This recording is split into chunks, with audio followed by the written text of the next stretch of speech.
Hello, everybody, and welcome to this week's community call. We hold our community calls with the Nexus Mutual community on a bi-weekly basis, talk about the state of DeFi and yields and risk, review the latest listings on the Nexus Mutual UI and OpenCover, and talk about updates from governance and foundation. Let's kick things off with Brave New DeFi. Brave, how is the state of DeFi these days? Take it away. Yeah, good morning, everyone. I'll provide an overview of the current market and the yield environment in DeFi markets before we get into some of the other updates today. For the last few weeks, we've been in a slump across the market, but with recent news of the impending ETH ETF S1 approvals and some other macro events, we've seen renewed bullish sentiment within crypto markets. So BTC and ETH funding rates are still in the high single digits, with funding rates in some markets rising over 10%. But it's pretty clear that Athena's growth has definitely dampened ETH funding rates. I would still project that these are going to start rising as we see further confirmation on the ETH ETF S1 approvals. Bullish sentiment always brings with it demand for leverage, which tends to be the rising tide that lifts yields across DeFi. Current demand for leverage across lending markets is still limited, with the average yield for lending on DeFi lending protocols hovering around 5%, according to DeFi Llama, and 5.31% according to Vault's FYI on average. But there's still really great yield opportunities out there, and we've seen an increase in cover buys for the EtherFi Liquid ETH Vault, Aave v3, Pendle, the Eigenlayer EtherFi bundle, the Eigenlayer EtherFi Pendle bundle, some of the Morpho Blue products, ExtraFi, Aerodrome, Spark Protocol, Camelot, Notional V3, and then some others. But those were all the largest cover buys we've seen in the last month. And we have some new listings that we'll review today as well.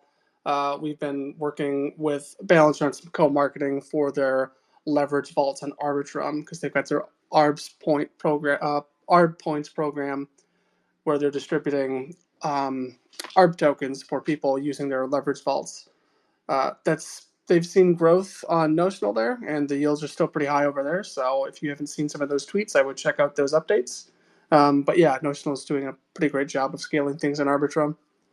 On the risk side, there's actually an ongoing exploit on Li-Fi powered applications.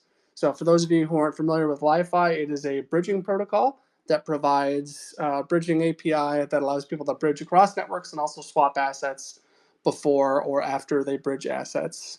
So users that have granted infinite approvals for assets should definitely check out the updates from Li-Fi and revoke their approvals as soon as possible. It's unclear what the total impact will be, but reports to date indicate losses of 10 million or more. There's been some analysis, but the root cause is still unclear. It does look like it's related to some of the contracts that handle swapping before bridging. So I think there was some arbitrary calls that didn't have the necessary checks to prevent somebody else from calling those.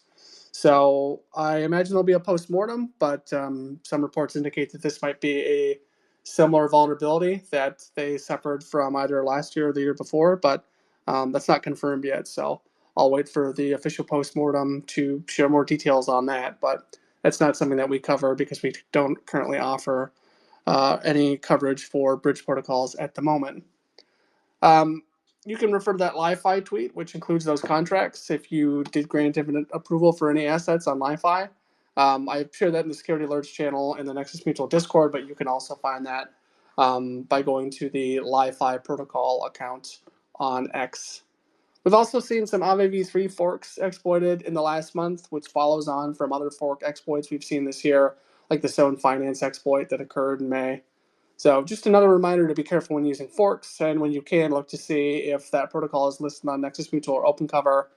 You can definitely ask people who did and did not purchase cover in the last several years, and I think they'll all tell you that it was definitely worth it, especially those that did purchase coverage. I know a lot of people have told me that they wish they would have bought coverage for some of the exploits that we covered here in recent years. But with that, I'm going to jump into a review of the new listings we've added since our last community call. On the last call, we reviewed quite a few new listings. This week, we've added 8 listings here in the last 2 weeks since we last spoke. So you can now buy protocol cover for Inverse Finance's firm market, which is their fixed rate lending market. It's on Ethereum. You can also buy protocol cover for their S-DOLA staking contract, where you can stake DOLA and that earns yield from fees that come from the firm lending markets. The S-DOLA contract functions in a similar way that MakerDAO's SDAI does. So the S-DOLA cover is priced relatively low. We've also added a protocol cover for Curve's Llama Lend, which is Curve's lending market for CRV USD. We've had quite a few requests to list Llama Lend, and we've added this listing here in the last week. And we've also added a listing for Ramses Exchange, which is a DEX on Arbitrum that operates in a pretty similar way to Velodrome and Aerodrome. So all of those protocol cover listings are live in the Nexus Mutual UI, and I believe that OpenCover has added those to their interface as well. We've also added some more bundle protocol cover listings, some of which to support Beefy's concentrated liquidity manager vaults. For the Beefy CLM vaults, we've added the following bundles: the Beefy CLM and Velodrome bundle, the CLM and Aerodrome, CLM and Camelot, and CLM and PancakeSwap bundles. This covers, as far as I'm aware, all of the current CLM vaults that Beefy is running. You can find those in our UI, and I know that OpenCover just this morning has added all of those to their UI as well, so you can buy coverage for those Beefy vaults if you're depositing assets into Beefy's concentrated liquidity manager. You can buy those through OpenCover or through Nexus Mutual. And we also have that original listing that we added a while ago for the Beefy CLM bundle that includes Uniswap V3, which is also on OpenCover and in the Nexus Mutual UI. And last but not least, we've added another bundle protocol cover listing for the newest EtherFi Liquid vaults, the EtherFi Liquid King Carrick LRT vaults. So you can now buy bundle cover to protect against risk across all of the protocols used in the King Carrick LRT vaults on EtherFi. We're going to be announcing these listings on X and Discord in the next week or so, so keep an eye out for those updates and co-marketing campaigns. We're also working with OpenCover to ensure that all of these new listings get updated in their UI as well. And as always, if you have a listing that you'd like to see us review, just ask us to review that potential new listing. You can send me a DM on X, you can reach out to me on the Nexus Mutual Discord server, or you can send us a message through the contact form on the Nexus Mutual website. I also wanted to move on and talk about some governance updates. So there's currently quite a bit of activity on the forum, and I wanted to highlight some recent proposals that either went on-chain for a vote or will be heading on-chain for a vote this week. So we have one NMDP to discuss as well, and I'll jump right into the latest governance updates for the mutual. So starting with NMPIP 225, which is the divestment framework. This proposal was raised by the investment committee and it went up for vote last week, which was approved with 297,609 NXM voting in favor of the proposal and the AB signaling their approval on the technical details. The divestment framework was put forward by the investment committee and outlines a framework to keep a target amount of ETH and stablecoin assets in the capital pool. The target that's defined in NMPIP 225 is 1 million in stablecoins and 12,500 in ETH. This is to ensure that the mutual maintains these target levels, and members have granted the investment committee and the AB approval to convert the mutual's ST-ETH and RETH assets back to ETH in the capital pool should the mutual approach these target levels, to ensure we have enough capital to pay any claims that come through and that we have enough ETH liquidity to ensure RAM redemptions can continue. For more details on the divestment framework and NMPIP 225, you can see that proposal on the forum.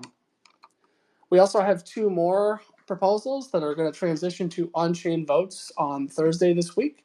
The first one is NMPIP 226, which is the Aave V3 loan repayment and liquidation policy. The investment committee has proposed a framework for repaying the coverage associated Aave V3 loan.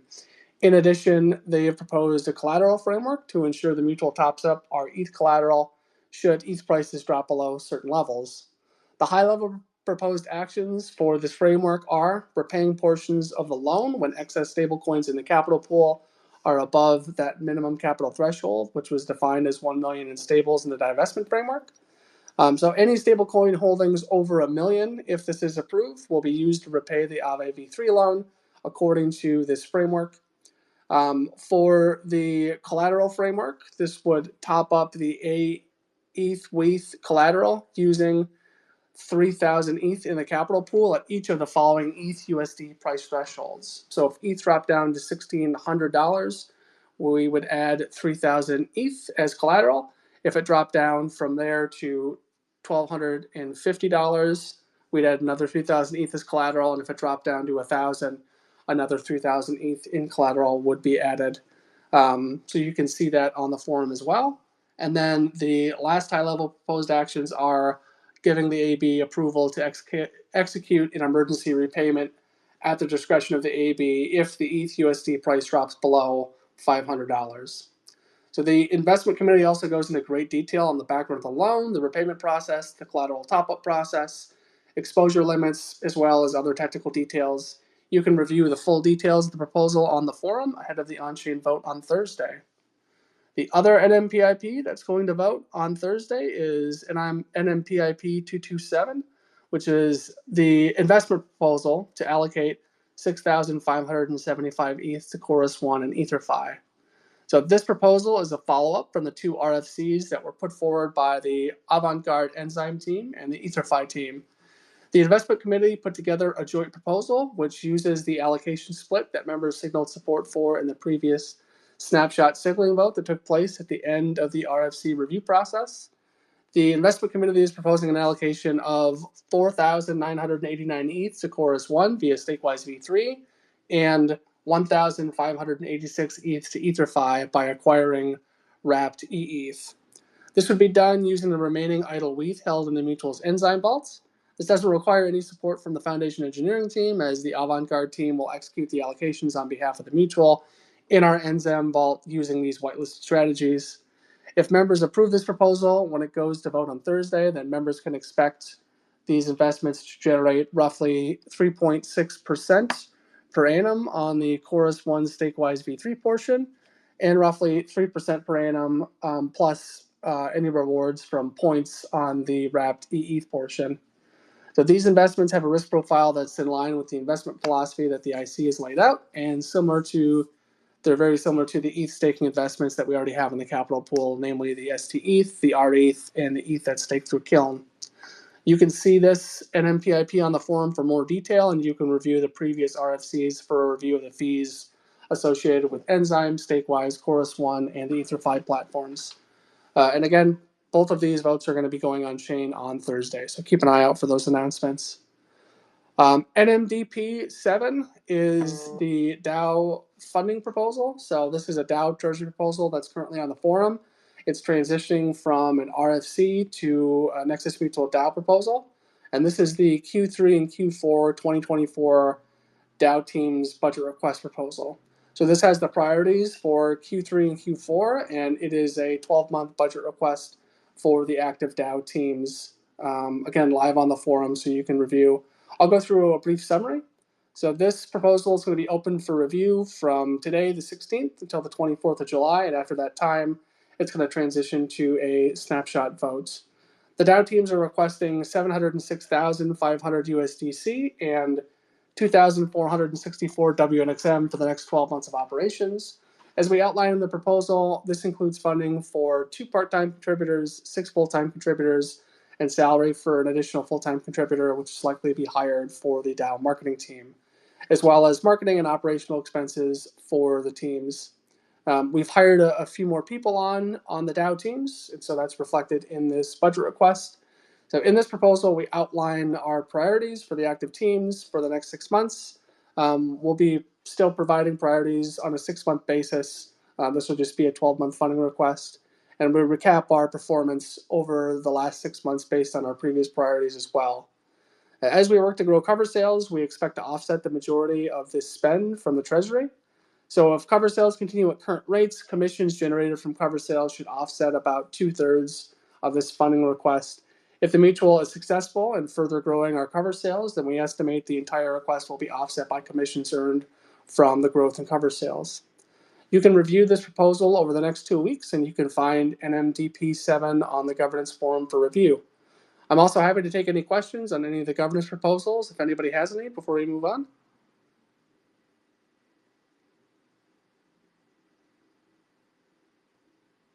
All right.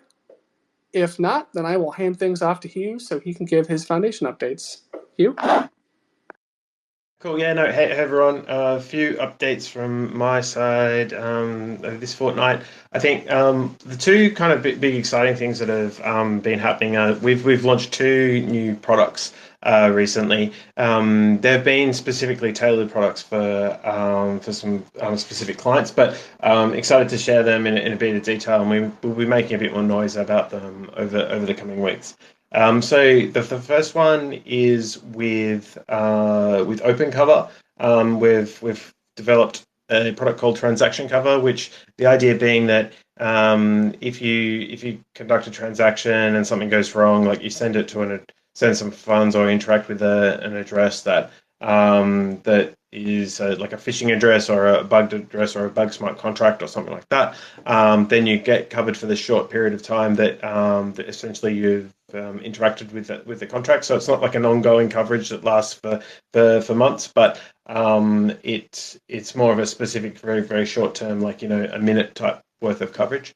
And the whole idea here is that Open Cover sell it in bulk to some wallet providers, and they cover all of their users. So it's a very interesting product that we're hoping to expand with Open Cover further in the future. But I think it's a really interesting product because it covers a bunch of risks that people are worried about: bridge risk, interacting with poor contracts, getting phished, that type of stuff. So I think it's a really interesting product that we're trialing to start with, but we're looking to expand once we get comfortable with the trial periods and stuff. So have a look out for that one. That's pretty cool. A second one that's led to some pretty substantial volumes for us is the dialectic fund cover. So we've launched a new product called fund portfolio cover with a investment fund in the space, dialectic. And so they have two funds, one ETH-based fund and one US dollar-based fund, that they're covering all of their fund activities. So all of the smart contract risk and all of the fund activities that they do. So it's basically a bulk coverage, and they can do basically what they would like from a smart contract point of view. They have to stay heavily within their risk framework that we've kind of agreed with them. But as long as they stay within their risk framework, then they're free to kind of interact with the smart contracts as they wish, and they don't have to buy one cover for this, one cover for that. They can just move in and out as they wish, and knowing that the coverage is protecting them no matter where they're allocating. So that's pretty exciting and really good from a UX point of view. And we've had a few other funds that are kind of interested in this type of thing. So that's been pretty good. If you have a look at the stats, it's basically about $20 million worth of cover, and in the order of about $2 million of cover cost over on a yearly basis. So they'll purchase on a monthly basis, but $2 million annualized. So that's pretty big revenue uplift for the mutual. So check that one out on the private product pages if you want to have a bit more of a look, or and you can see the details on the dashboards as well. So those two are pretty big updates that we've gone through recently.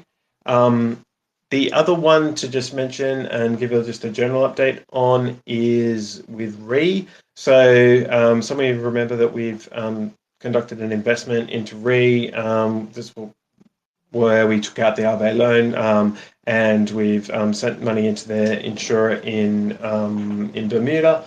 And so that's kind of stage one of the deal. Stage two of the deal is where they are looking to retrocede, or basically transfer risk from a reinsurer into Nexus. And they've started the process with the Cayman regulator. sorry, yeah, they're in Cayman, not Bermuda. Sorry, the Cayman regulator to get approval there. So we're kind of helping them in the background with that. So that's unsure what the outcome will be at this stage, but it's progressing quite well. I guess other things, working heavily through UI updates as well. So working on staking and the sign up and the KYC process as well. So kind of slowly releasing new components into the new UI, which is good to see. The new UI stuff's a lot easier to use than the existing one in a few places. So that's going to be good, especially to get the staking one out there for the kind of stakers who are heavily involved and using the app on a day-to-day basis. So I think those are probably the main updates. There's definitely just, I guess, more broadly, there's definitely other bigger deals that are less certain or a bit further out that we're working on that are quite interesting. And so there's a decent pipeline of stuff coming that it could be really cool to work on.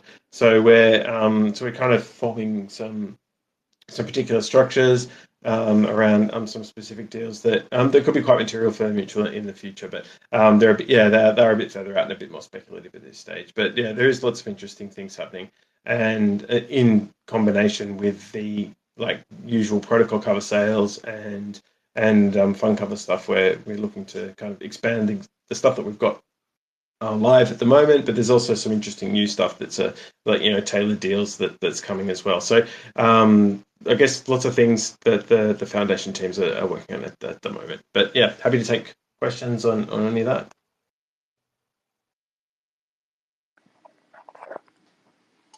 All right. If there's no questions, then I can move on to some highlights from the investment committee newsletter.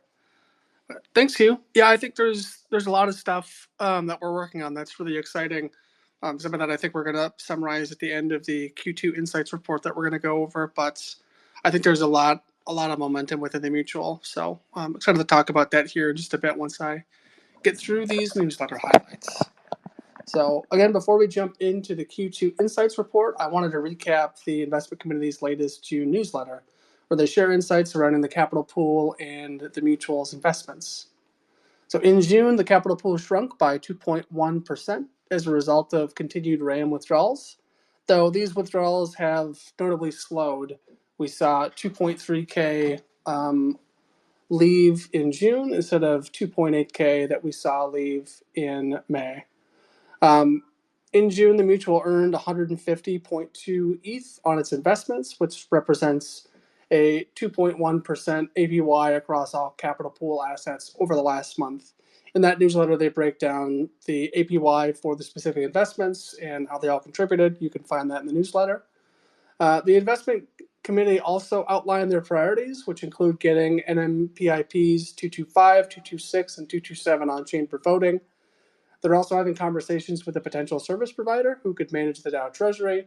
If these conversations move forward, you can expect a proposal on the forum regarding treasury management in the future. We'll have updates on that once I hear more from the investment committee. The investment committee is also evaluating their future operations and how they can best contribute in the next 12 months. They're going to be providing updates on the forum as they share more details, but basically they're looking at their structure, how they're going to operate, and what some of their focuses are going to be beyond what they have in the DAO funding request that's on the forum as well. So with that, I will hand things off to Sem to review the Q2 Insights report. Sem? Thanks, Brave. Today, I'm excited to share the insights from our Q2 report, which you can find on the Nexus Mutual Governance Forum. This quarter has been particularly eventful for Nexus Mutual, and we've seen impressive growth, which I will review in detail. In the second quarter of 2024, the mutual sold over $167.9 million in cover. This is an increase of 223% from the first quarter. The surge in cover sales is a testament to our growing ecosystem and members' trust in the Nexus Mutual protocol. The mutual earned over $1.2 million in cover fees during Q2, which is a 236% increase from fees earned in Q1. I will review sales across our core cover product offerings to highlight where we've seen growth in cover buys in the last quarter now. Sales for protocol cover more than doubled from $42.4 million in Q1 to $94.8 million in Q2. One of the newest additions to our product portfolio, bundled protocol cover, saw considerable growth in sales with $49.4 million in cover sold, which is 6.5 times higher than bundled protocol cover sales in Q1. Bundled protocol cover also brought in the most cover fees out of any other cover product. OpenCover, Nexus Mutual's distribution partner on Layer 2s, saw a 211% increase in sales, facilitating $6.3 million worth of cover buys on Layer 2 networks, such as Optimism and Base. OpenCover is reaching more retail users and users who don't want a KYC and join the mutual as members, and the growth efforts are paying off. In Q2, we saw growth in cover buys from partners in our ecosystem, such as Sherlock, the Retail Mutual, and Liquid Collective, all of whom have further diversified our risk portfolio and expanded our decentralized risk marketplace. The investments held in the capital pool continued to generate value for members. In Q2, the capital pool generated 425.5 Ethereum, equivalent to $1.43 million in investment earnings. Currently, 65% of the capital pool is generating investment returns through ETH staking yield. In Q2, the DAO Treasury also saw remarkable growth in commissions, with $193,367 flowing into the Treasury. This is a 269% increase from Q1. Every time someone buys protocol cover, bundled protocol cover, and select other products in Nexus Mutual UI, a commission is directed to the DAO Treasury, which offsets DAO teams' spend and helps the mutual become self-sufficient in the long term. On April 8th, the Foundation engineering team launched a significant UI update to streamline the cover buying process, enhance the user experience, and introduce new features like USDC denominated cover and email notifications. The Foundation and DAO teams are committed to sustainable growth through new product development and have proposed new initiatives to drive growth in cover sales. The recently launched Nexus Mutual Grants and Accelerator Program is a $3 million initiative to fund one-off projects and emerging risk businesses, with a goal to help the mutual grow cover sales by 10 times in this year as part of our wider organizational targets. In Q2, we've continued to make great strides toward our growth objectives, and we have exciting new products and improvements on the horizon. Before we move on to the next section, I'd like to ask Brave, our proposed head of product and risk, who helped me complete this report, to share his perspectives on the last quarter and the future of Nexus Mutual. Brave? Thanks, Sam. Yeah, I think there's a lot of positives in the Q2 Insights report. From my perspective, on the product and risk team, we've been working to launch new cover products to help us scale cover sales. Bundle protocol cover, which we launched at the end of Q1, has just been incredibly popular throughout Q2, and we continue to see demand for bundle cover products. I mean, that was the largest contributor of cover fees in all of Q2 was what we sold with the bundle protocol cover products. So there's been a lot of momentum there. We also launched fund portfolio cover, which Hugh highlighted in his update at the end of Q2, and that first cover buy, the first cover buys came through at the start of July.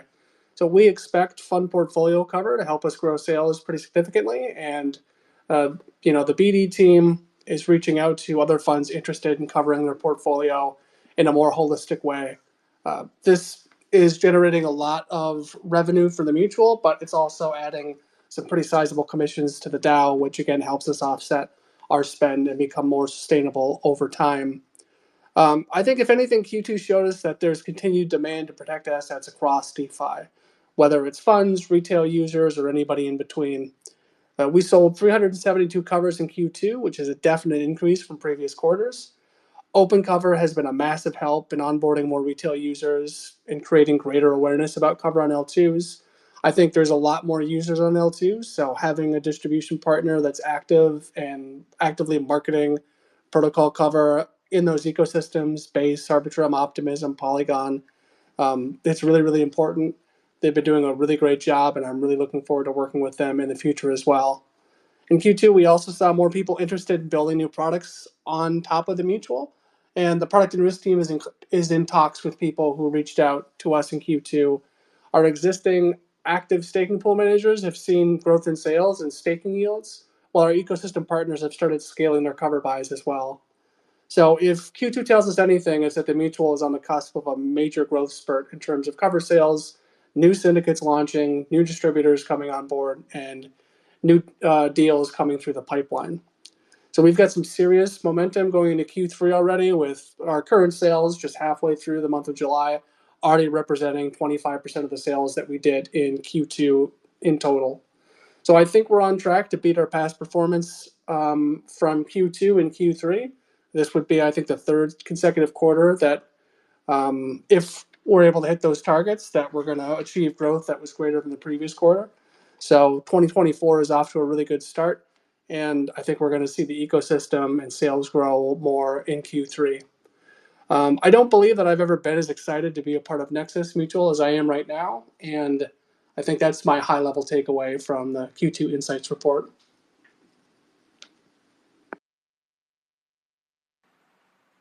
Thanks, Brave. I will continue with a review of the last week in numbers. Last week, Nexus Mutual sold $11.6 million worth of cover, and members earned more than $56,000 in fees.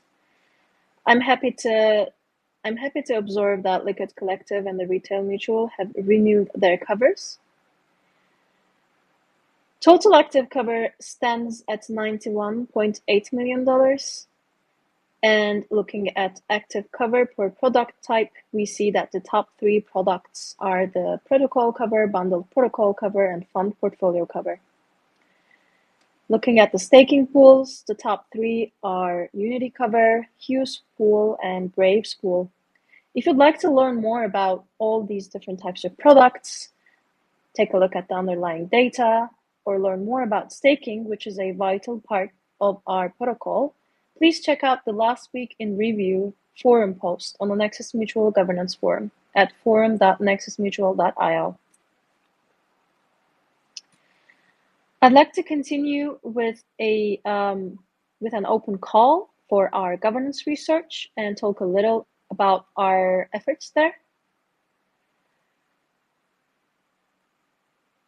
This is an open call for innovative governance designs. The DAO, R&D, and community teams are exploring alternative on-chain governance designs that strive to ensure sustainable long-term participation while also enabling our teams to quickly respond to changing circumstances.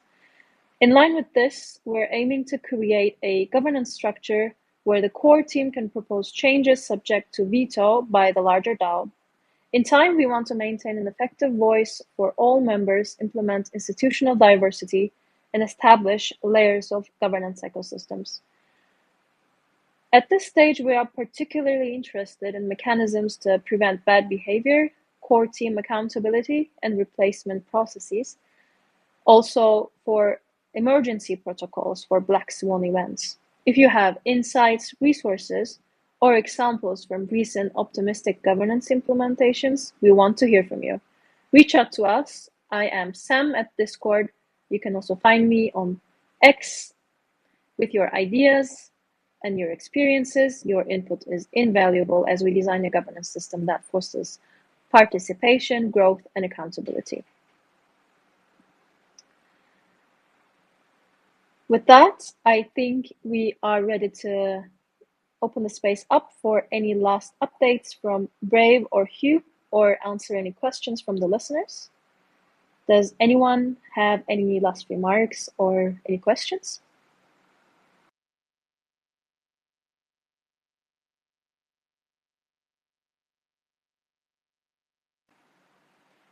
If not, that means we are ready to close this call. If you'd like a POAP to serve as a memorabilia for you attending this call, please reach out to Sam, that's me, on Discord, and I'll be happy to provide you a mint link. Thanks, everybody. Take care and stay safe in DeFi. Bye.